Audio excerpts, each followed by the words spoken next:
People का एक पत्ता 52,000 ब्राह्मण की साक्षी कराता है महाराज। बहुत ध्यान देना। अच्छा एक बात बताइए कि कई लोग कहते हैं कि कई तुम जहां जहां जाते हो ना, ऐसे वो जिनके शरीर में ऐसे ऐसे लोग घूमते हैं और घूमने के बाद कहते हैं कि तेरी कुल देवी तुझसे रूठ गई, कहते हैं ना, तेरे से तेरा ये देवता रूठ गया, वो देवता रूठ गया, परमात्मा रूठ गए। तो आप कैसे पहचानोगे कि भगवान आपसे रूठ गया? आप कैसे जान सकते हो कि भगवान आपसे रूठ गया? हमने देवी जी को धोख नहीं लगाई तो देवी जी नाराज हो गई, हमने पिताजी को धोख नहीं लगाई तो पिताजी नाराज हो गए, हमने वो देवता के ये नहीं करा तो वो नाराज हो गए। आपको कैसे मालूम पड़ेगा कि देवता नाराज होते हैं? देवता नाराज होते हैं। याद रखना, संसार में देवता अगर नाराज होते हैं तो कभी किसी का अहित नहीं करते। बहुत ध्यान देना इस बात पर, कभी अहित नहीं करेंगे देवता अगर नाराज होंगे। देवता नाराज होते हैं तो किसी का भोजन पानी बंद नहीं कर देते। देवता नाराज होते हैं तो किसी का खाना पीना बंद नहीं करवा देते। देवता अगर नाराज हुए हैं और आपको मालूम करना है कि देवता मुझसे नाराज हैं, तो कैसे मालूम करोगे? तो केवल एक काम करिएगा, अगर देवता नाराज होते हैं तो सबसे पहले आपकी पूजन पाठ छुड़वा देते हैं। क्या छुड़वाएंगे? रोज मंदिर जाती है, रोज माला उठाकर जाप करती है, रोज गीता जी का पाठ करती है, रोज दिया लगाने जाती है। 4 दिन 5 दिन 6 दिन 10 दिन अगर आप दिया लगाने नहीं गए, मंदिर नहीं गए, पूजन नहीं करी, तो समझ लेना कि देवता मुझसे नाराज हैं, इसलिए मेरा मुंह नहीं देखना। मुझसे नाराज। लक्ष्मी नहीं आ रही घर में, देवता नाराज है? नहीं नहीं नहीं, लक्ष्मी नहीं आ रही उसके लिए देवता नाराज नहीं है। लक्ष्मी नहीं आ रही उसके कारण तुम्हारा अहंकार है। भगवान ने जब दिया था उसको सत्कर्म में नहीं लगाया था। एक बात इससे पहली वाली कथा में कही थी, शरीर चले और तुम्हारे याद है तुम लोगों को?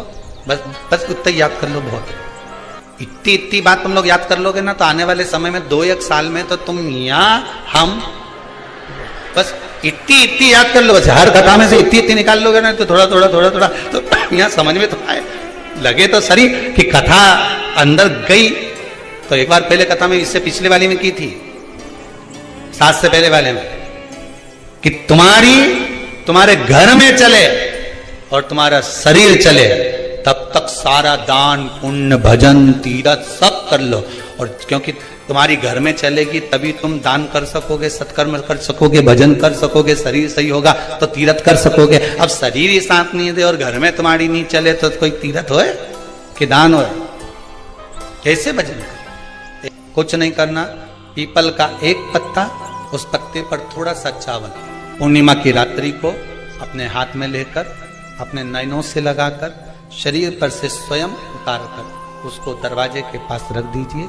पूर्णिमा की रात्रि को पूर्ण होने पर उस चावल को दूसरे दिन सूंघ कर बहते हुए पानी में डाल दीजिए। महाराज कितने भी रोग से ग्रसित हो गए, पीपल का एक पत्ता 52,000 ब्राह्मण की साक्षी कराता है महाराज। बहुत ध्यान देना, पीपल के वृक्ष में स्वयं नारायण का, मेरे कृष्ण का वास है।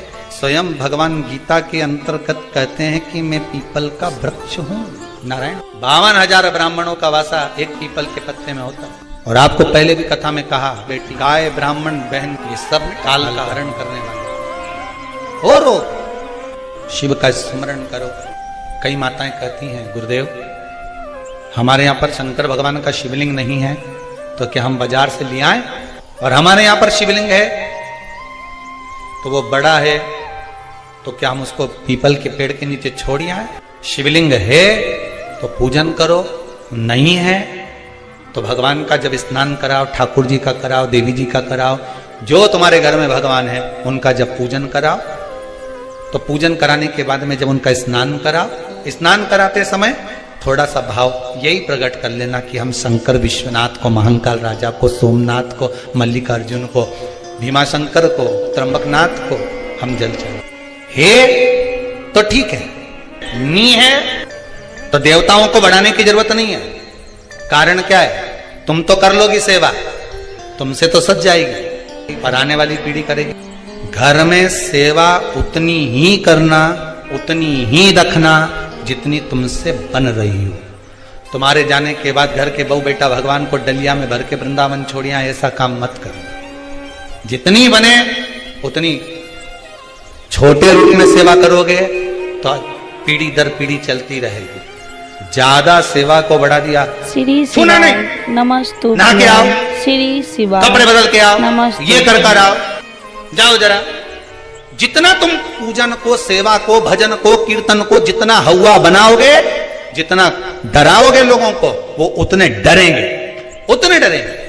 सेवा को, भजन को, पूजन को कभी डराने का केंद्र मत बनाओ। ये तो भगवान की मस्ती का आनंद सुख है। लोटा भर के पानी भी अगर चढ़ा रहे हो, शंकर जी के मंदिर में जाकर जल चढ़ा रहे हो, थोड़ी गलती हो गई, भगवान से कह देना तुम्ही ने सिखाया है, हो गई तो हो गई, आप ही ने तो सिखाया, नहीं जानते थे। अब धीरे धीरे धीरे धीरे लोगों को शिव महापुराण सुनते सुनते मालूम पड़ रहा है कि शंकर की कैसे पूजन करना चाहिए, बेलपत्री कैसे चढ़ाना चाहिए, जल कैसे चढ़ाना चाहिए, धतूरा कैसे चढ़ाना चाहिए, चंदन कैसे चढ़ाना चाहिए, काली तिल कैसे चढ़ाना चाहिए। ये लोगों को ध्यान में अब आ रहा है धीरे धीरे। पहले नहीं मालूम था तो हो गई, गलती हो गई, स्वीकार है, हमने गलती करी। शिव पुराण कह रही है, भगवान शंकर की कथा कर रही है। चंद्रदेव ने भगवान शंकर की आराधना करी, बालू रेत का शिवलिंग का निर्माण करा है महाराज जी। शिव महापुराण की कथा में आता है, देवराज नाम का ब्राह्मण जो गलत कर्म करता था, चोरी करता था, शरीर में ताप पड़ने के बाद में जब वो शंकर के मंदिर में जाकर कथा सुना और थोड़ी सी कथा सुनकर बाहर निकला तो उसको केवल कथा का एक तत्व उसके जीवन में उतर गया था, अंश मात्र उसके जीवन में उतर गया था, उसको परमात्मा मिल गया। बिंदुक की धर्मपत्नी चंचुला देवी बार बार कथा में आया, पार्वती जी ने उससे शिव महापुराण की कथा कर। क्या करती थी वो चंचुला? काशी में जाकर उसने करा क्या था? पति के जाने के बाद बिंदु जो पानी में डूबकर मर गया, प्रेत योनि में चला गया। पहले भी कथा में कहा, पानी में डूबकर मरा हुआ व्यक्ति, सर्प के डसे से मरा हुआ व्यक्ति और स्त्री के हाथ से या स्त्री के चक्कर में मरा हुआ व्यक्ति ना तो देव योनि में जाता है, ना तो बैकुंठ जाता है, ना नरक जाता है। वो तो बीच का प्रेत बनकर भटकता रहता है, उसकी गति नहीं होती, उसका मोक्ष नहीं होता। चंचुला देवी को लगा था मेरे पति को मोक्ष, तो उसने करा क्या था ऐसा कि वो काशी पहुंच गई, काशी गई, ऐसा क्या करा? चंचुला देवी तो दिन रात फैशन में लगी रहती थी। कभी पति ने अगर धन लाकर दिया तो ज्यादा से ज्यादा पैसा वो खाने पीने में उजाड़ देती थी। कभी नहीं उसने दान करा, कभी नहीं धर्म करा, कभी पुण्य नहीं करा, कभी सत्कर्म नहीं करा, कभी कहीं सत्संग में नहीं गई, कथा में नहीं गई, कभी भजन में नहीं पहुंची। फिर उसने करा क्या? बचपन में किया गया कर्म व्यक्ति को कब प्राप्त होता है, ये चंचुला देवी की कथा। चंचुला देवी की कथा करें। चंचुला देवी की मां भोजन का जब निर्माण करती थी, ध्यान दीजिएगा जरा, बहुत सुंदर संवाद है। शायद आप भी अपने बच्चों को इस चीज के लिए डांटते हो, शायद बचपन का किया हुआ पुण्य चंचुला देवी के कहां काम आया वो देखिए। पुण्य नहीं करा था चंचुला देवी ने, वहां तो खेल करा था। किस जगह पर काम? चंचुला देवी 6 वर्ष की कन्या, बिंदुक ब्राह्मण है, चंचुला देवी भी ब्राह्मणी थी। ब्राह्मण के घर में जन्म लिया है चंचुला देवी। मां जब चंचुला को पास में बिठा लेती थी भोजन कराते समय, तो आटे की लोई आटा जो उसना हुआ रहता उसको तोड़ लेती थी चंचुला। 6 वर्ष की चंचुला उसको तोड़कर गोल बनाकर चपटा करती थी, दूसरी लोई को घुमा घुमा कर जो मां शंकर जी के मंदिर में शंकर जी को जल चढ़ाने जाती थी, उस लोई को वैसा रख कर गोल बनाकर पिंडी बनाकर उस आटे का पिंडी बनाती थी और मां से कहती थी, मां देखो तुम जिस मंदिर में शंकर जी को पानी चढ़ाने जाती हो ना, मैंने वो शंकर जी बनाया। ये 6 साल की चंचुला, ये बच्चे आपके भी करते होंगे। जब माँ पापड़ बेलती, माँ जब पापड़ बनाती ना तो छोटी छोटी लोई बच्चे छोटे छोटे से, हम भी बनाएंगे। और वो छोटा सा बच्चा लोई लेकर बैठ गया, घुमा रहा है, चिड़िया बना रहा है, तोड़ रहा है, फोड़ रहा है। चंचुला देवी ने भी ये करा। कई लोगों ने पूछा, गुरुदेव चंचुला का पति इतना पापी था, बेकार कर्म करता था, चंचुला कभी भजन नहीं करी, दान नहीं करी, पुण्य नहीं करी, सत्कर्म नहीं करी, कभी उसने अच्छा काम नहीं करा। नमस्तुभ्यम श्री शिवाय नमस्तुभ्यम। पूरे स्वरूप के फोटो आप घर में लगाइए, पर अर्धनारीश्वर स्वरूप का फोटो कभी घर में नहीं लगता। कौन सा फोटो? जम के बोलिए जरा, अर्धनारीश्वर। भगवान शंकर का अर्धनारीश्वर स्वरूप का फोटो घर में कभी नहीं लगेगा, कभी नहीं लगाएगा। मंदिर में आप लगा सकते हो पर घर में नहीं। भगवान शंकर के अर्धनारीश्वर स्वरूप का दर्शन कर ब्रह्मा जी भ्रांति में पड़ गए। तब भगवान शंकर ने कहा ब्रह्मदेव अब सृष्टि की रचना करो। ब्रह्मा जी ने अपनी जंघा से मनु और शत्रुपा को प्रकट करा और उसके द्वारा जो सृष्टि की रचना करी, उत्तानवाद, प्रियवत, कन्या, देवहूति, प्रसूति, आकृति, इनके चरित्र आ गए महाराज। और इनके चरित्र में सर्व सुंदर चरित्र जो आया प्रसूति का आया। प्रसूति दक्ष प्रजापति के साथ में भी आई महाराज। दक्ष प्रजापति के साथ में प्रसूति का विवाह हो गया। माता प्रसूति के गर्भ से 60 कन्याओं ने जन्म लिया। कितनी? 60 बेटों ने जन्म लिया। बेटों को संत बना दिया देवऋषि नारद। दक्ष प्रजापति क्रोध में आकर श्राप दे दिया, नारद मैं तुम्हें श्राप देता हूं, तुम एक जगह पर नहीं टिक पाओगे। अब भगवान श्री शिवाय नमस्तुभ्यं, श्री शिवाय नमस्तुभ्यं।